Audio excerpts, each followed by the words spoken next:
हमारे चैनल को सब्सक्राइब करें और बेल आइकन दबाएं।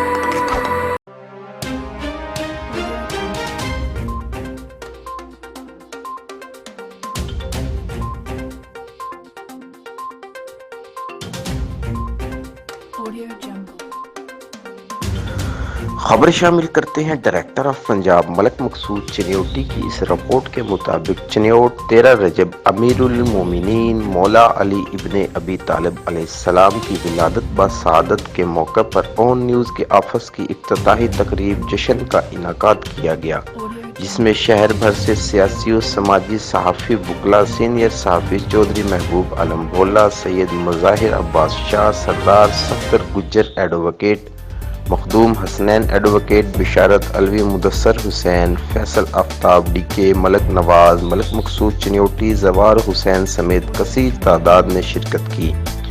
मोमिनीन ने मौला अली अलैहिस्सलाम की विलादत ब सआदत का जश्न भरपूर तरीके से मनाया, केक काटा, मिठाइयाँ और लंगर तकसीम किया।